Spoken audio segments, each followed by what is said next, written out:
If you at all care about the health of Marvel Future Revolution, if you got bored recently of the game and quit, you need to watch this video in its entirety. It's slightly longer than normal. The most recent patch addressed every major issue the community talked about. This is a pretty insane patch. I'm going to break it down. I'm going to tell you what we need to see happen. I'm going to show you what they're doing, and then I'm going to give you my breakdown on the feelings of the changes and how it implements into both audience retention, meaning how long people are going to be playing this game, the health of the game, the overall feeling of free to play and pay to play, and if this game is worth continuing to play. All of these are the most critical, important parts of Marvel Future Revolution in what is, in my opinion, a turning point for the time of the game. So let's break it down. Keep in mind, while I'm breaking this down, I haven't seen any of this. So you're seeing my live reaction, and you're seeing me actually respond to how I feel about these updates while I'm figuring it out. I do this in order to keep transparency and let you guys see exactly how I feel while I'm figuring this patch out. Let's go ahead and go. All right, ladies and gentlemen, the battle continues here with Marvel Future Revolution versus basically, is the game going to survive? So let's take a look here. Marvel Future Revolution, Dev Note number 2. This just came out. I have not read this. Let's see what's going on. Once again, we need to see fixes. We need to see more experience, probably on side missions. We need to see the Dark Zone be reconfigured as the number 1. Doesn't make any sense at the moment. Let's see what they say here. Developer notes. Greetings. This is the Marvel Future Revolution team. Today, we would like to start off by apologizing to our agents who were eagerly looking forward to the 929 update. Thank you. I appreciate that. We hope to provide our agents with the best gaming environment by gathering information through various channels and listening to your voices. Well, I appreciate that. This is one such channel that has attempted to give such feedback. We tried our best to implement improvements up until the very last minute. However, we encountered unexpected errors causing inconvenience to our agents' gameplay. Once again, we would like to extend our apology regarding the matter. Okay, so they are admitting to faults. This is great. I like to see admission to faults in the gaming company right off the bat when there is, in fact, a problem. Let's continue. Blitz reward count changed to 5 total. The purpose of the patch was to shorten daily gameplay time so that our agents could freely explore other game content, but this led to some unintended issues. So currently you have to play the game more, not less, due to the way the Dark Zone works. Now, let's see what they say here. In conjunction with the Blitz rewards being changed to 5 times, we're currently seeking ways to improve sub-character growth, collection achievement, and gold and convertium particles acquisition. So they're acknowledging essentially all of the issues we have talked about prior on this channel, okay? I should mention, I'm okay with the squad rank experience going from like 6750 or something to like 5,000. Just so you guys know, I'm actually okay with that change, squad rank experience getting technically nerfed, because per hour you're actually getting more squad rank experience, and in this game squad rank experience is something you can actually grind with alts, etc. So time in game typically does correlate to squad rank experience. You can also see this by seeing the fact that I'm only like 147, but a lot of free-to-play people on the Omega Flight server are 150 squad rank plus. Okay, so there's proof in the pudding right there. So in addition, we are reviewing all options, including restoring the previous Blizzard count system, 3 per blitz. We would do our best to find a solution as possible. So they're almost talking about a server rollback on their update here, okay, which is interesting because this is 1 day after the patch, or 2 days after the patch here, and they're already mentioning they might roll it back. So let's keep going here. Dark Zone reconfiguration and experience. This is 100% the current biggest issue in this game. Okay, we believe that a lot of Marvel Future Revolution agents are the fans of the vast Marvel Universe. I believe they're correct with this assumption. One of our primary goals is to inform players on the Marvel Universe to provide an enjoyable experience through dynamic stories and regions. However, due to the need to collaborate between various departments, along with the current state of the world, constructing and developing a high-fidelity world within the game is taking more time than expected. I actually believe this. So just so you guys know, if you're new to the channel, this is not my first rodeo in mobile games. I've been doing this for 3 years. This is not my first YouTube channel. I have talked and done interviews with Marvel developers on a different channel, Darth Microtransaction. I've brought in Marvel actual devs in here, as well as community managers, etc. And I've talked to them previously on other games. Now, on Marvel Strike Force in particular, one of the devs told me it takes them a very long time to push anything through because Marvel is so tight-lipped with all of their content and their Marvel Cinematic Universe, etc. So everything needs to make sense, and you basically are always waiting on approval. So I actually believe this. So we put a lot of thought into ensuring both streamlined development for our game and satisfactory sense of growth of our players. We ultimately decided that Dark Domain alone did not provide sufficient opportunities for leveling up. This is correct. Thank you for acknowledging this. As an alternate, we allowed for experience acquisition in the Dark Zone, but many agents have spoken up in the inconvenience of leveling through this new method. We deeply regret not thinking more carefully on this matter. So they're saying that we have seen that 103 is the cap for missions, so they added experience to Dark Zone. They then see the Dark Zone was not a good thought process, okay, and they regret this. So the development team is considering expanding ways to earn experience. This shouldn't be a consideration. This should be like a fact. This is happening. To earn experience, which is currently into the Dark Zone, while also increasing the number of Dark Zone non-PvP channels. So they're actually accepting sort of my solution. I don't know if you saw this, but in the other videos I said you guys need to add more non-PvP and even if you want PvP channels, okay? We need more channels total. You're saying that only 150 people want to play your game. We ask for your patience regarding this improvement as this change would require delicate fixes to various in-game reward balances. So, I think that what they're saying is if they add this change, they're going to have to rebalance the way the Dark Zone works because otherwise the point system isn't going to be the way they want it. Meanwhile, we will expand the PvP disabled channels right away to take care of related inconveniences. I'm okay with this. Their statement here on the Dark Zone is more or less what I wanted to see. I'm actually fairly surprised at the amount of admission, guilt admitted, flat transparency of failure, and saying they're going to rework it. I'm actually okay with this, to be honest. I don't mind a patch being bad. Here's the thing, okay? A patch in a mobile game on release, more times than not, the first few patches are often a train wreck. This has happened on almost every mobile game. I'm okay with patches being garbage. The thing that matters with a garbage patch is the admission, change, and immediate response by a development company to fix the issues the community derives from the patch. Currently, this response has acknowledged every major concern that this channel and the community is addressing that I myself am currently aware of. Okay, now I say this because as we scroll down here, it says the Dark Zone channels were modified for a total of 2 PvP-enabled channels and 3 PvP disabled. So they added 2 more non-PvP. So far, so good. Let's continue. Now, I saw this. I didn't read any of this yet, but I saw just the title, Hero Balance. This is one of the points people were wanting to address. Let's look at this and see what we're seeing.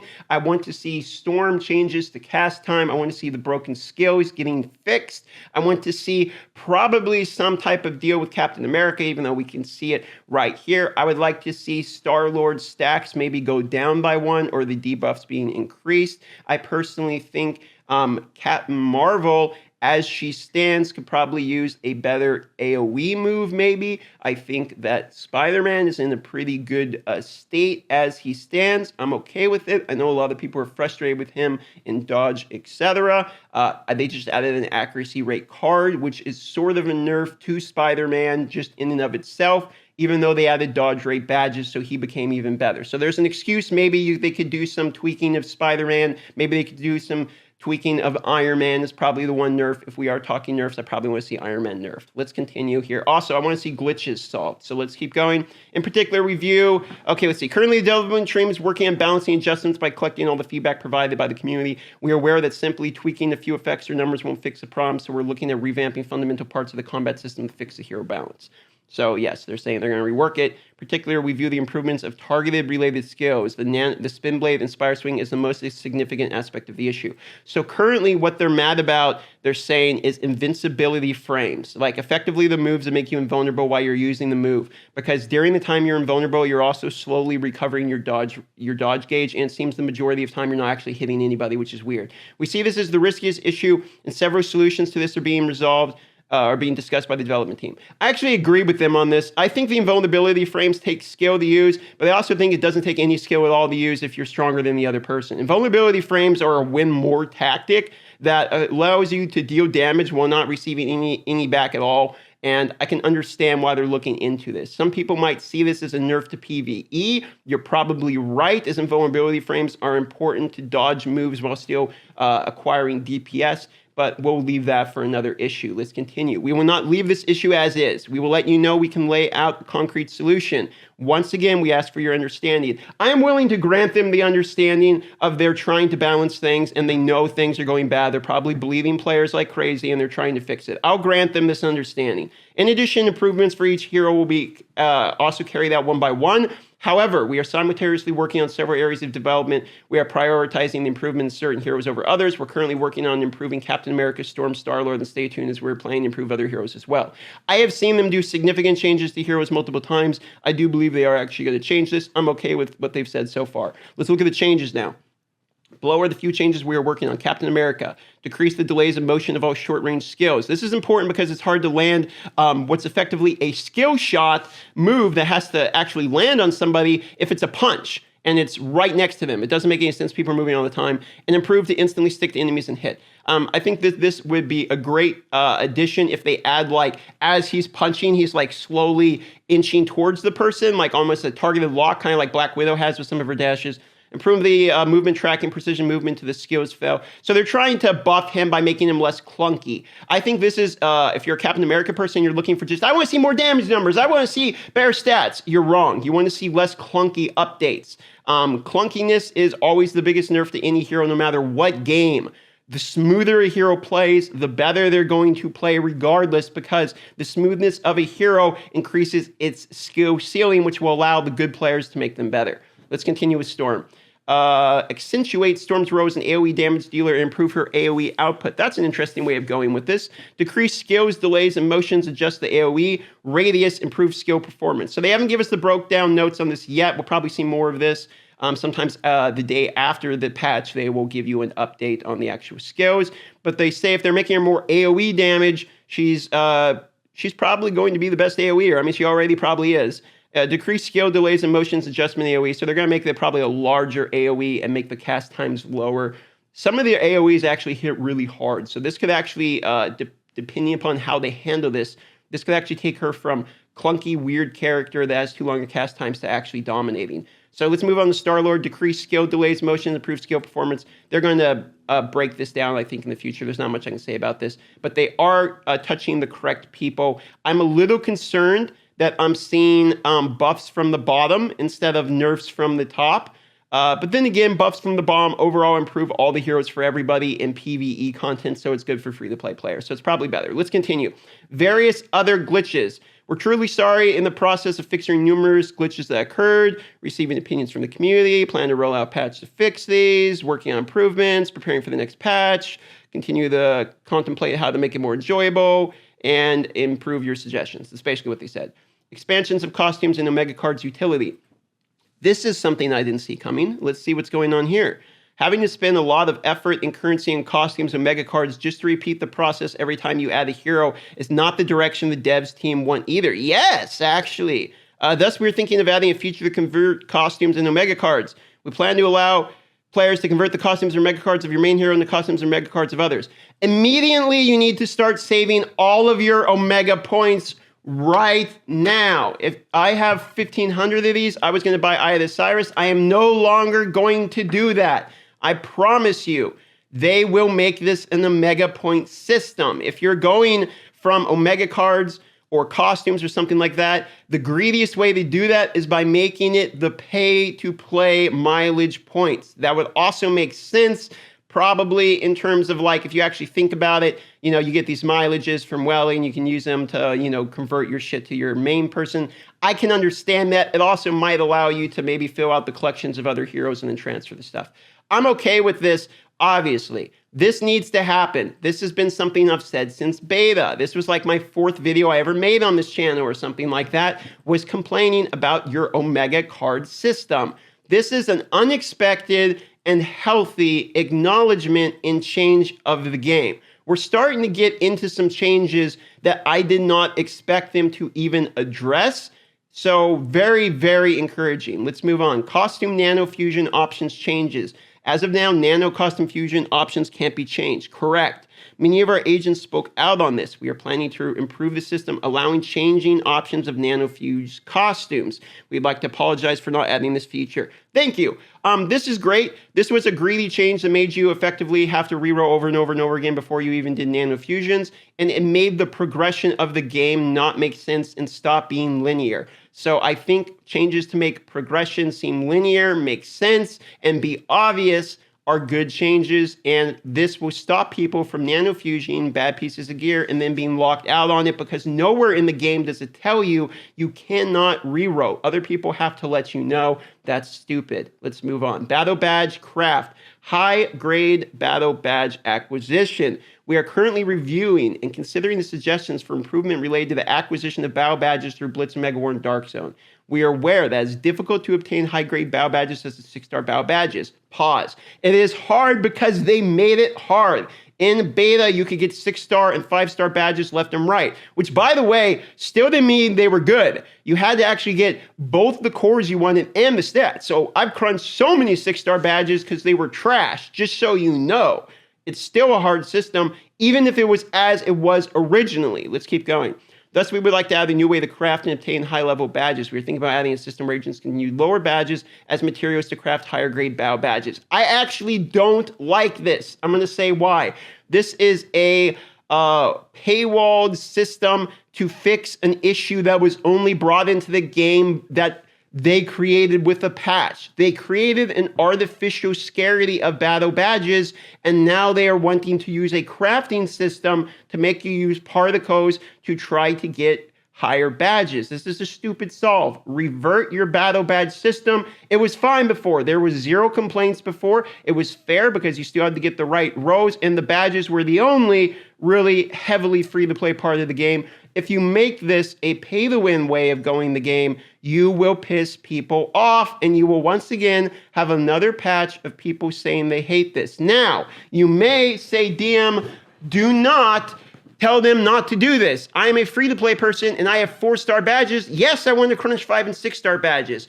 No, you do not. What you want is to get 5 and 6-star badges dropped for free that don't cause you to use blue, green, particles, and gold, okay? Plus, think about it. If you're now having to use your lower badges to crunch up to the higher ones to use as fodder like we do with costumes, you're not dismantling your lower badges. You're now costing yourself Convergium box experience and free resources. You're costing yourself particles and gold that you get from crunching those. This will increase the problem of Convergium particles in gold by mandating us to reroll badges in the craft system in order to actually get them, instead of solving this by going back and giving us the badges for free as you did originally during the beta, which had no problems, was not busted, and it was not overpowered. Maybe you weren't getting the money you wanted out of the badges, but the badges aren't where you're going to get our money. You're going to get our money for the cores to put in the badges, and you're also going to get our money from the costumes and Omega card system. Please do not add this system. If you do add this system, people are going to be very happy, and then they're slowly going to get very mad as they run out of particles. Please do not add this. Let us continue. This concludes our explanation for the features that are being prepared for the next update version. In addition to above, we are preparing numerous other improvements. We will inform our agents on the details of a separate announcement. However, each issue may be updated at different timing. Lastly, we sincerely, deeply apologize. So what they're basically saying here is we're going to resolve our issues. This was our fault. We did not act. This part's very important. Let's say this. We did not put due consideration into everyone's perspective and moved hastily.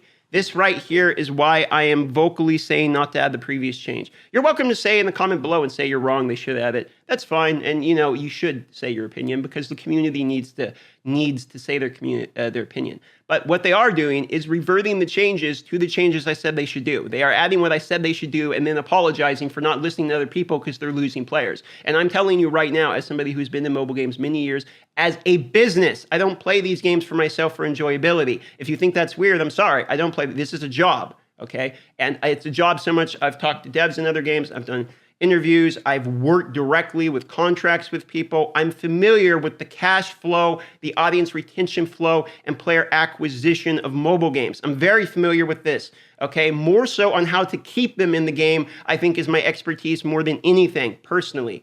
And this battle badge system would be very good for free to play for the first 15 minutes, okay? Now let's move on here. Let's continue. Added 5-star region costume selection boxes to the Omega points here. So they also added some compensation rewards, which are going to be 10 draw tickets total, 5 of each costume and card draws. This is the costume, or this is the compensation we should have got. One ticket was a huge slap in the face. Should have been 10 right off the bat. I was going to actually ask at the end of this video, please give everyone a 10 poll compensation, because I actually think they nailed it with the compensation. A 10 poll is fine. A 10 poll is 1,800 Cristos. A 10 poll is 20 bucks. 20 bucks for 2 days. If you're free to play, this is fine. I would rather not play my free to play for just like 2 days and get these polls to give you an idea. So I'm quite okay with that. Let's continue. Let's move here. 5-star regional costume selection boxes added to Omega Toys. So as it stands currently, there is no costume selection box. They are adding these back. People were very mad about this. I want to make one point in particular that's very important. At the bottom, costume selection box, Savage Shadowland. If you did not know, this was not here before. This is a massive buff. Savage Shadowland is one of the best costume pieces of gear. I would say this rivals or up to the point of like tying some of the literal best pieces of gear like Rise of the East, etc. Not because of the base stats, but because it gives you supervillain damage. And unlike for Spider-Man, for instance, it also gives me critical. It gives me critical like attack, and on Storm anyway, lightning, critical, and like attack. But on Spider-Man, it gives me supervillain damage like crit rate and attack. It gives you like these pure DPS type of stats, which is really good for PvE, go figure. And I think they're going to add more PvE in the game. So what I'm saying is, if you don't have Savage done, and I know I was saying save your Omega points for changing them, you know, the exclusivity stats, etc. You might want to finish this set if you can. I'm going to buy the chest plate because that's all I'm missing. I'm going to finish the set because this set is very good. I'm actually very excited by the opportunity to finish this set. So lastly, we apologize once more. So here's the deal. I'm going to give you guys now my quick rundown on this. I know it's a longer video. Let's wrap it up. Here's the deal. This patch was very encouraging. Some of you may say, what, DM, they break something and they fix it and now you're happy just because they fixed something they broke? Sure, great point. Okay, won't argue it. However, what I will say is the reason I'm encouraged is what they're doing is addressing their faults. They're saying, we messed up. They're not saying players don't understand. They're not saying the players' experience isn't what we want. They're not using pseudo terminology. They're actually straight up coming out and saying, completely, we failed. They're compensating people. They're saying we will fix every single thing I have seen. We're talking Hero Balance, Dark Zone. They even mentioned the Omega cards and Nanofusion costumes. They mentioned everything, including the little stuff I didn't expect, like just bringing back the costume selection box. All of them, okay? You can just buy all of them now, okay? Great. I mean, that's all great stuff, and I actually didn't expect a lot of it. So this is a very encouraging patch. I actually very like this.